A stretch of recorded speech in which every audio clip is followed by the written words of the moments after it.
the Columbia Workshop presents The Man with the One-Track Mind. Workshop listeners will recall the recent Workshop comedy, My Client Curly, which proved so popular it was given a repeat performance a few weeks later. The author of the original script of My Client Curly was Miss Lucille Fletcher, and tonight's play is a new comedy by the same author, The Man with the One-Track Mind.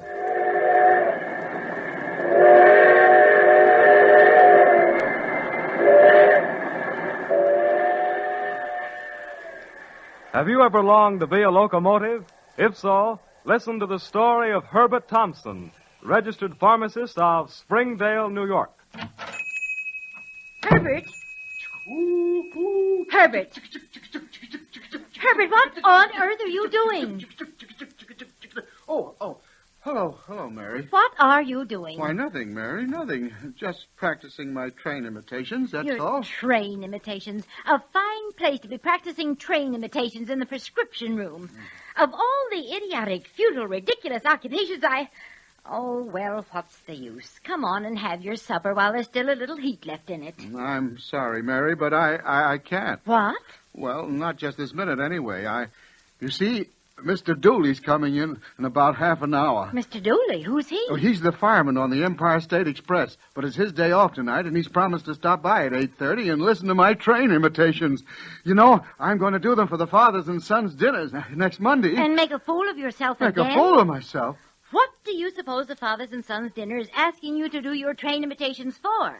They're asking you so they can laugh at you. Oh, Mary. To see you crowing there, standing up on your toes and being the 20th century, with your face getting redder by the minute and your Adam's apple going up and down. Well, what of it? No artist can do good work without a little effort. Anyway, I tell them beforehand not to look at me. It's a thing to listen to.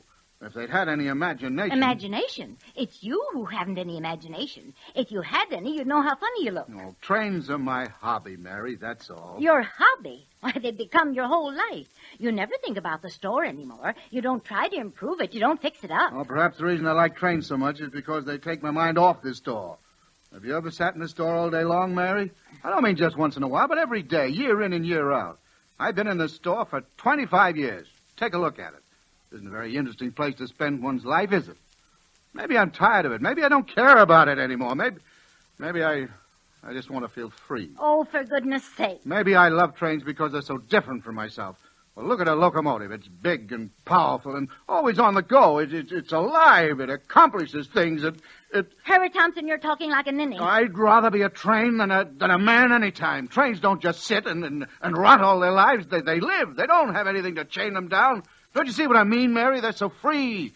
They're like gods almost. I guess they're colossal. So that's what you've been thinking all these years. You felt chained down, have you? You felt chained to me. No, I never felt exactly chained to you, but, you know, I kind of never wanted to settle down in this town. This drugstore was your idea. If I had my way, we'd have sold out long ago. Yes, and gone to the poorhouse.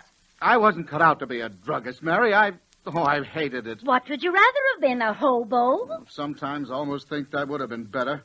Look, I'm almost 50 now, and where am I? Still sweeping out the store in the morning and winding up the clock at night and making banana splits with maraschino cherries. I've never been anywhere. So don't stop me, Mary. I told you trains were a hobby with me. I was wrong. They're a whole philosophy.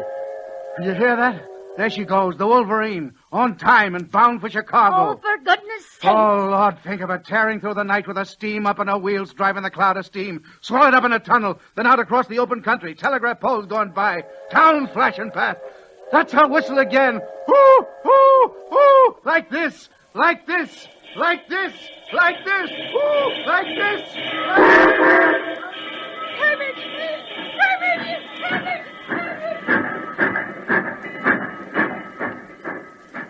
And so Herbert Thompson, who had envied trains all his life, became a locomotive. It was a sudden transformation, swift, instantaneous.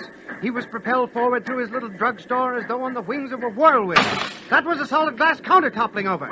That was his wife, Mary, screaming, and she's fainted. But poor Herbert can't turn his head to see her, as his head has become perfectly rigid. Well, naturally, it's made of iron. He can't even glance back at her out of the corner of his eyes, because he has only one eye, right in the middle of his face. He's screaming in terror as he tears down Main Street. but his scream is turned to the hoarse cry of a locomotive. He's just past Bowman's department store. He's ripped off the whole plate glass front, and he's covered with men's socks and ladies' underwear and all this week's bargain specials. Everywhere he's destroying. Fire hydrants, telephone poles, newsstands, baby carriages, delivery wagons, all strewn around as he goes by. He's turned the corner of Elm Street and knocked down Steve the Grease launch wagon. He's trying to slow down, but he only goes faster and faster. He's heading for the railroad tracks. It's instinct, and he's made it. He's on the tracks, and he's rolling, as smooth as a twig floating downstream, and he's rounding a bend. Herbert Thompson is a locomotive. Oh, good gosh. Oh, golly. Where am I? Oh, boy. This is fun. If the fellas at the Grease could only see me now. Look at the steam and the smoke. Look at that station platform. Hello. Goodbye. Look at the funny bridge up ahead. Hello. Goodbye. Hello. Green light. Goodbye. Oh, boy. Oh, boy. Here's a tunnel. Whoopee. Whoopee. Get off the track! Oh, good gosh, what's that? Can that be another train? Gosh, sounds like the 20th century. Holy mackerel, he must be coming up behind me. Come on, out of my way. Wait, clear the road. I'm in a hurry. Okay, sir, okay. My, he's gaining on me. He'll run me down if I can't do something. Okay, mister, I'm hurrying. Come on, step on it then. I got no time to waste. I'm doing Albany in 5 minutes. In Albany? Oh, dear. I can feel his hot breath right from my back. Oh, dear, he's kicked me in the tender. What's that ahead? A siding. As I live and breathe, thank heaven. Oh, ouch! He's kicked me again. Yes, sir. Just 1 minute, sir. I'll be off your track right away. Just a second. What you doing out in the porch place? I got a good mind to take your number. What's your number anyway? My number? You mean my social security number? Oh, dear. I really can't remember it, sir, but the name is Thompson. Herbert Thompson. Herbert Thompson.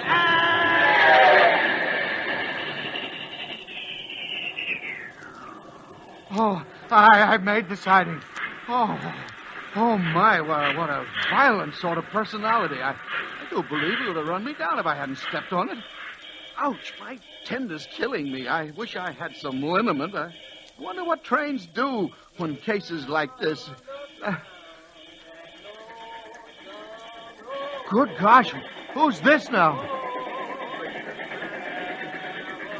A freight train half a mile long and coming right toward me.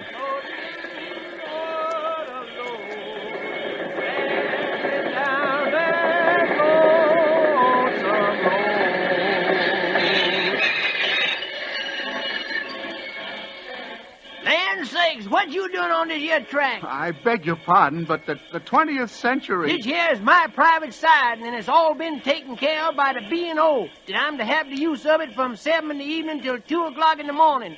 So go on now. You trespassing intercessor, you get going. I'm sorry, but frankly, sir, I don't know how to back up. What do you mean you can't back up? You trying to make fun of poor old Uncle Boxcar when he's got so much misery in his pistons and so many burdens hanging on behind? Back up now. I'm going to report you to Roundhouse. Oh, please, just a minute. I'm not trying to make fun of you, honest. You see, I couldn't help myself. I was going along that main track to Albany back there, minding my own business, when all of a sudden the 20th century came by and pushed me off the road. Really. But I didn't know this was your track. Honest, I didn't. Nobody knows anything as Uncle Boxcar's. He got to get along as best as he can. Come on, Uncle Boxcar. Let's get going. What you stopping for? Let's get on. Let's get along to our destination. Hear them back there screaming and whining? Them's old Uncle Boxcar's burdens, bless 'em. Come on, Uncle Boxcar. We're in a hurry. What you hanging around here for? Yeah, Uncle, let's get started, huh? Shut your mouth. Them's the burdens poor old Uncle Boxcar's got on his mind day and night. Always a-worrying him and a-fretting to keep moving. One of 'em, Lettuce, third from the back, she's back there in the refrigeration car. Yeah, Uncle, I'm here. She's always a-howling that she's gwine spile. And there's Bee. She's complaining all the time about the curves in the roadbed. Behind her is automobiles. She's always in a hurry, she is. I is, too. There's no fooling about that. Oh, he ain't had 1 minute's rest in all his life, he ain't. He ain't never known one day he could sit down in his own shed with his own old woman and his children. Uncle Boxcar ain't seen one of his poor little children since they was knee-high to a handcar. My boy Sleepy, he's a pullman now on the Santa Fe. Got a fancy name, too. George Washington Woodrow Wilson Crotona Park. My little gal Dinah now, she's a classy dining car in New York Central. I'm sure proud of my children. Well, what about your wife? She must be proud of them, too. She's dead, young man. Oh, I'm sorry. Boiler trouble. She blowed up there 15 miles outside of Memphis. She had it for years, poor old woman. I used to say to her, "Class, honey, why come you don't retire?" "No, sir," she said to me, shaking her poor old cow catcher. "No, I couldn't ever do no such thing as that. 'Twouldn't be fair to the company folks. I's got a big responsibility. Duty, that's all she ever lived for." She must have been a wonderful woman, but of course I would never marry a locomotive. I want to be free. How long you been out the factory, young man? The factory? That's what I said. Only a locomotive that wasn't dry behind the pistons would talk like that. Free? Why, man, we is the most subjugated race in the world. Look at them burdens back there. Yes, I know. You're pretty tied down, but the average train... All of them's got to carry something, don't they? If it ain't burdens, it's passengers. Now, what good's a locomotive anyhow if it ain't pulling something? Uncle Boxcar, quit talking, for goodness sake. We's dear in California, too, we. Okay, I'm starting right now. Quiet back there, girls, quiet. As I was saying, young man. Uncle Boxcar, we'll spy. If you don't get us to our destination on time, and if we spy, we'll report you to the roundhouse. It'll be your fault. Laws of mercy. Well, gotta be on my way. Goodbye, Sonny. Goodbye, so long. Come on, bud, the music wine. Look up, look down that railroad line, and on your head. Poor old man. Not getting much fun out of life. Oh, well. Who's that tearing down the track? I say, look out, please. Excuse me, I was just trying to get off this siding.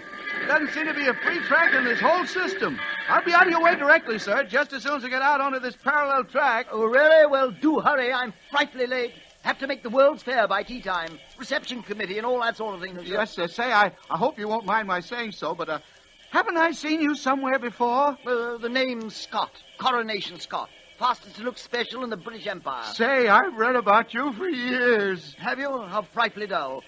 Is the track ready, please? All ready, Your Majesty, although I'm afraid I've left it a little greasy. No matter. Nothing could make these American tracks any worse than they are. Are you coming my way? Well, would you mind? It doesn't make the slightest bit of difference. Well, then, I guess I will. Oh, golly, if Mr. Dooley could only see me now. Oh, this is class.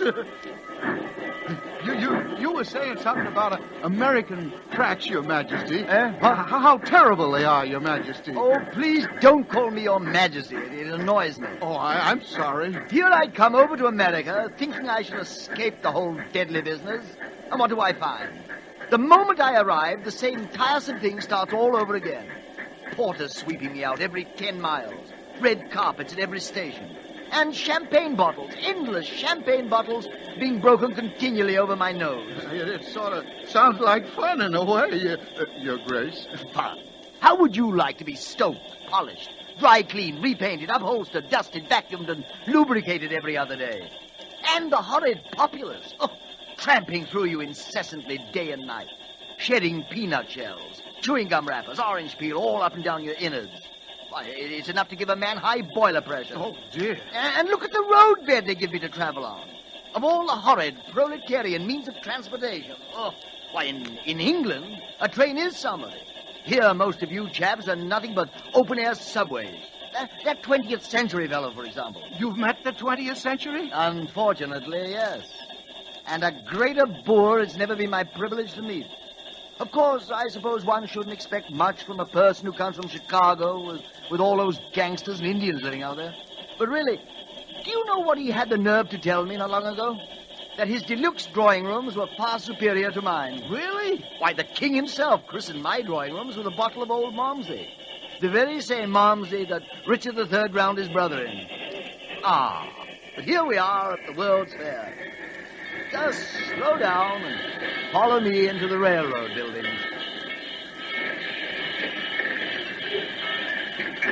I was here last year when it opened with my wife, Mary. You have a wife? Yes, sir. Well, how very odd. English trains are celibate. Dreadful bore. Oh, dear me. I say, aren't you coming along? I don't know whether there'll be enough tracks to go round. Oh, don't be tiresome. Of course there are. I'll introduce you around. You mean I'll meet all the famous trains? Of course, if you care for that sort of thing. There, sit down and lower your boiler pressure. I'll have the fireman bring you some tea directly. Do you like yours with pea coal or stove coal? Oh, dear me. Look the other way quickly. Here comes the chief. Oh! Big Chief Santa Fe, Greek Coronation Scott. Him welcome in land of sky blue water. It's all an affectation with him, old boy. He speaks as good English as you do. Does it all for publicity. I beg your pardon. I'm afraid we haven't met. Big Chief met Coronation Scott Chicago Fair, 1934. I'm afraid I don't recall either the cowcatcher or the name.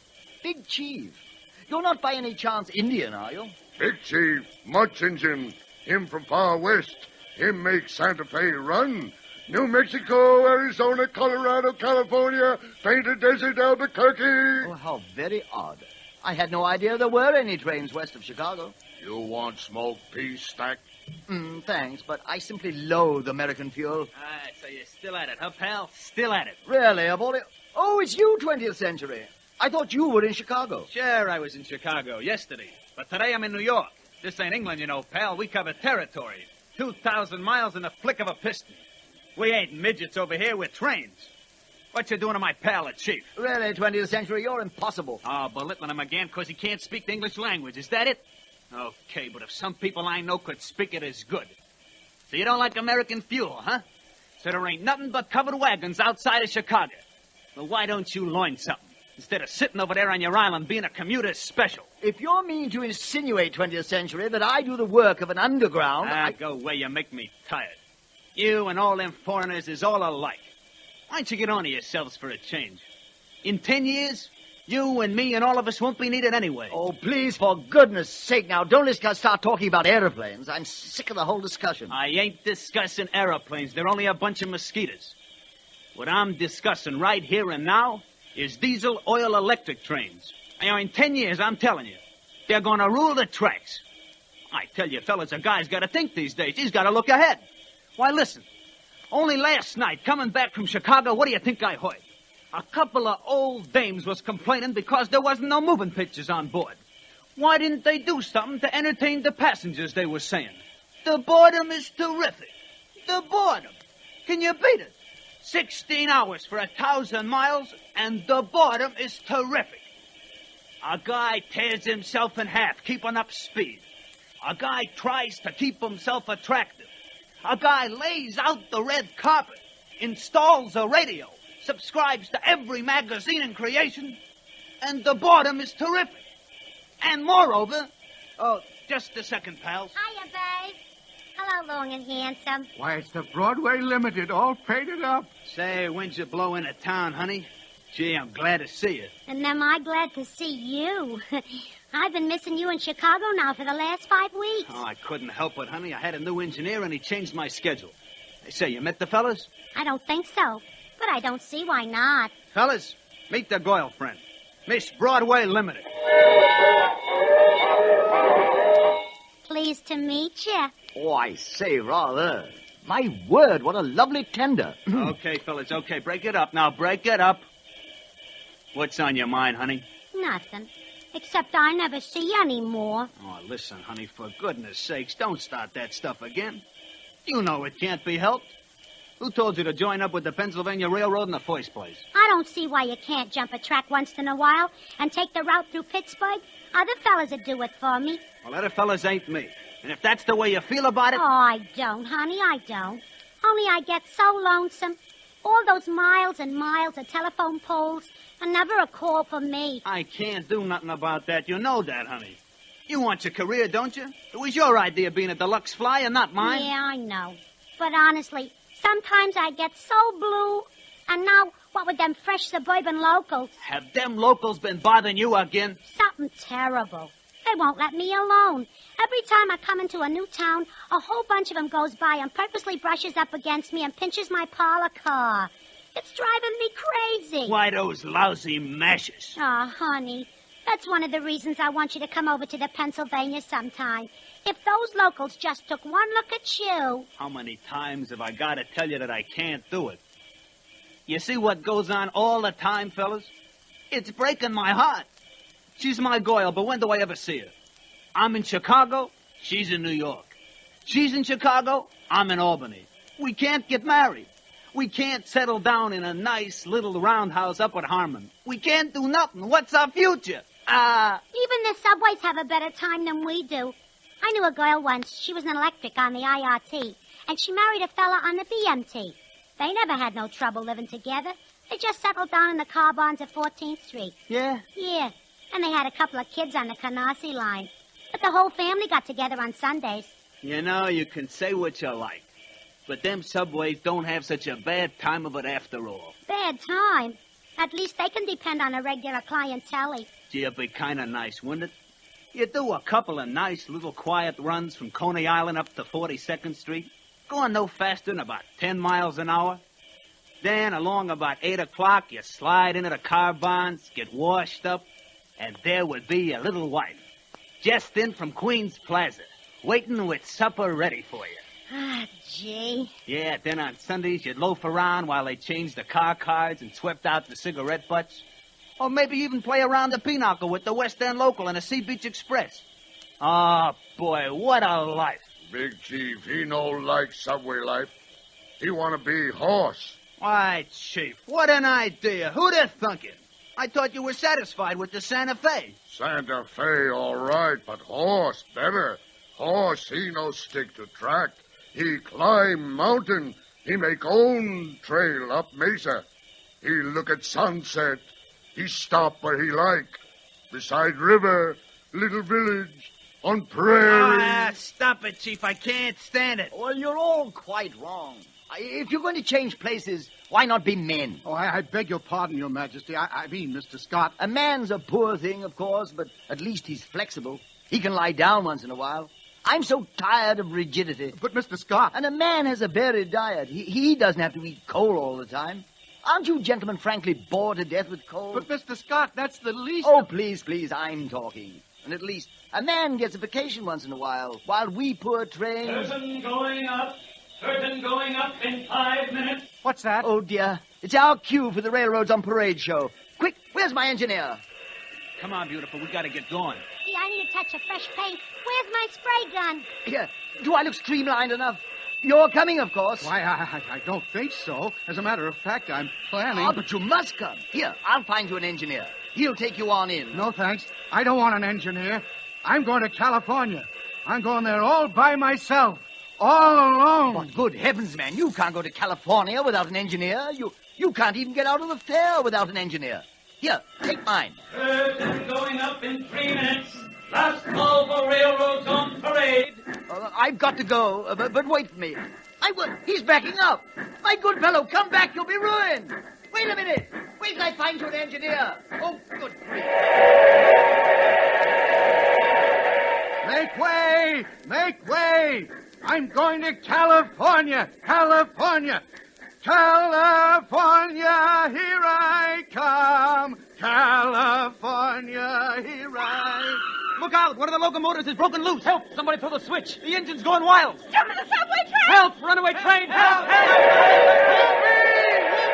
Make way, everybody!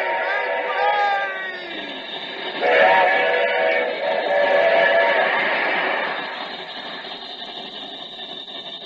This is trainman number 18. Be on the lookout for a runaway locomotive just torn loose from the railroad exhibit at the World's Fair. It is now believed to be on the New York Central tracks heading north toward Albany. No engineer is in the cab. The number of this locomotive is unknown, but it can be identified by its high-pitched whistle. Whoopee! Some stuff! Yahoo, everybody! Yahoo! I've been working on the railroad all the livelong day. California, here I come. Whoopee! Whoopee! Whoopee! Wild locomotive without engineer and cab, still heading north toward Albany. Believed now to be somewhere in the neighborhood of Peekskill. Be on the lookout for a wild locomotive. Stop this locomotive with any obstacle. Okay, and put this telephone pole here. This one over there. That'll derail it all right. And keep clear when it comes around the bend, men. Keep clear. Gee, Mr. Dooley, it's going to be some crash when it hits this, huh? You're right, Zeke. It'll be some crash. Look out. Here she comes.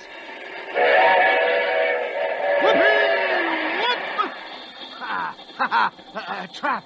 Trying to derail me, eh? Fine thing. Trying to derail a nice little locomotive like me. Okay, boys, I'm on to you.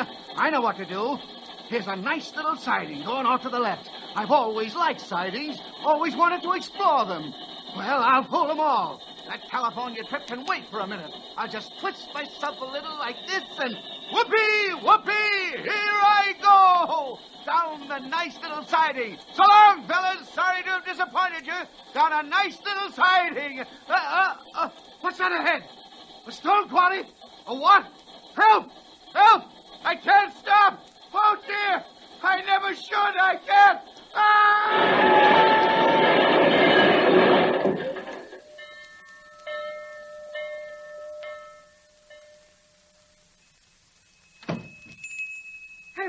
Herbert!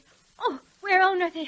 Oh, goodness, how you frightened me. Mary, where am I? How on earth did you ever manage to fall asleep down behind that counter? My goodness, do you realize what time it is? No, is it still night? Night? It's almost morning, Herbert, and you still haven't closed up the store. Oh, I've been worried sick about you. I've been down to the railroad station and everything. Mary, I've had the strangest dream. I've been dreaming I about... shouldn't be surprised if you did have a strange sort of dream, sleeping like that at the back of the counter. And what with all the excitement going on this evening... What excitement? What is it you're talking about? Herbert, there's been a most terrible wreck down near the Springdale station. Wreck? Well, it seems that one of the locomotives out of the World's Fair went wild this evening and ran all over creation. Oh, dear, oh, dear. It was heading north toward Albany. Nobody could stop it. It seemed it didn't have an engineer on board. Oh, mercy me. So Mr. Dooley got a gang of men, and they got together a couple of telephone poles. And what did they do but roll them out over the tracks, just down below Springdale Station, just where the little siding turns off to go to the old stone quarry. The stone quarry? Will you pass me that bottle of spirits of ammonia? Surely. Here. But you are white. Well, what did that train do when it came near those telephone poles but jump the track and leap off into the siding right near to where Mr. Dooley was standing? And the funniest part of it was that nobody was hurt. But if the locomotive crashed... It did crash. That's what nobody can understand. Mary, where's my coat? Oh, where on earth are you going now? I'm going down to see that locomotive. I've got to. Herbert Thompson, you come right back here. Mary, you don't understand. I've got to see that locomotive. Well, you could go there in the morning. Besides, you won't see any locomotive there anyway. No locomotive, you mean? They've already cleared it away? Well, so it seems. There wasn't any locomotive there at all. Nothing but a lot of broken medicine bottles. Thousands of them all lying on the ground. Wasn't that crazy? Crazy? Oh, gosh. Oh, crazy is right.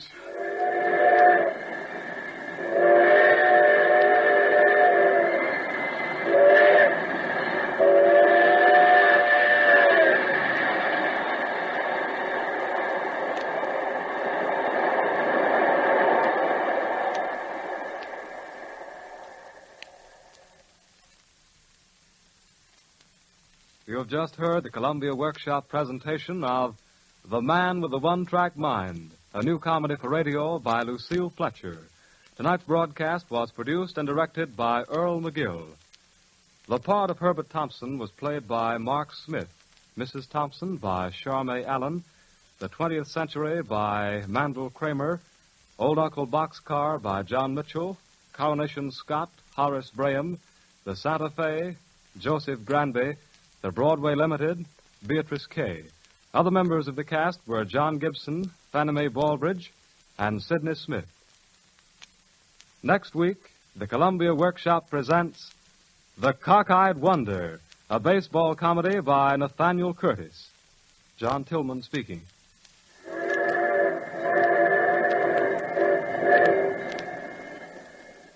This is the Columbia Broadcasting System.